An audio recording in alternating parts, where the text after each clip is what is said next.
Professor Smart Sarpong. Professor Smart Sarpong. Ni penny back wa wedare ewo elections mu ye pa any political parties won sense papa we say okachire wo say abatu amokotui asumasi obenten ubenya 50% ubenya 20% a memfe ni agro isan say a banner research into elections research into political events and activities are nipa bia wa wedare mu ye pa prof memwajo. Yes, I was. Major so far. Na baby awo bibia boko de. Oh, Radiadum, the day is over. Bibia boko, me gidi say mo so mo here. Prof, ye ho ye. Na NPP na say jadem kakra. Yeah. Me say na no memene da no. Ya de say Kennedy ohine Japan. Oye Asen Central Mrache Bedwani asisi wo hwe ni mu say nyame adom wa November 4. NPP tu ahene ne asi ahene for so benya ne mugidi ato abama no no wabedi party na nim no the showdown second edition or the baso sentimentum ha omonanti wie no ko Jubilee Park say ni nsensem ni bi de otey yeah bruni because servus left right back center na dodo na hwe ni mu say wuntumi so ebetimi a react to some of the allegations are and claims are a comprehend and so no kwasem say na wuntumi a responding to those claims na oshase no de na bibdo no ka say oshase no obewie na ejetu ato wuntumi sem ni nyina ne say a comprehend aso na afofra nyo no wuntumi no so ni nyina ne say threat next time obe threatening bi ono ordinary police esan say sa threat ya no de ma amesuale a enipa bi so ekoje ne nkwan free ne nsem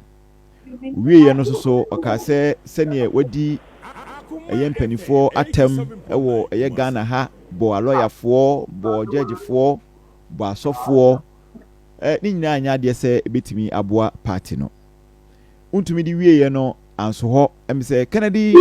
compare ko Japan so communication and I say the campaign team kasama for ye lawyer William Kusi and so a press conference on also so kase chairman so kasa dia na ne 20% a year fund bi and so omo 80 free a year 1 million one constituency de ma wontumi senka onfa emo party ne ho bra ni titro ne party officer wo sen krusi sesika no so ewo he ohwe niam a ekoso ewo NPP mu a ogidi ye se wo mu si omontuma gufi ewo abonten good openi medo ase na mede nchia kase ma woni wati fo nyina so mre majenre na omutie me nwanwa nyame anim ni mum de me nwanwa pa parties no akase mienu no kameya ye se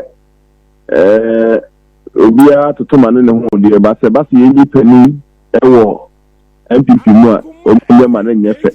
omuje ma na nyefe kra o de to NDC ho NDC is far more democratic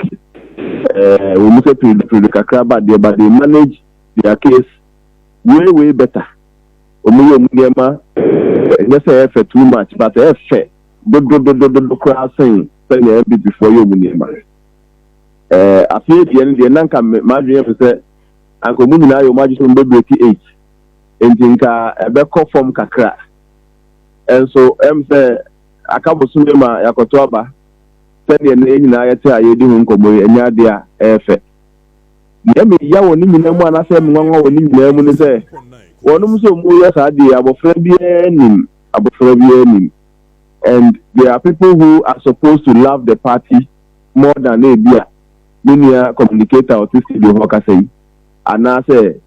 constituency chairman bi ana say obi a or there bi a or NPP asem most afu no mo na sabe mo the face of the party and for me bibi o why fair responsibility is it to whom much is given much is required see your original chairman there then much is required of you so azuna ya your Canadian Japan osono na your Canadian Japan a otie na ebufa kase na your osono no over 25 years in parliament before even going to parliament now your MPP ni idea. You much has been given to you and much is required of you. For me, the money that no more you, so many in the hole, so much else, so moon said out. To start with,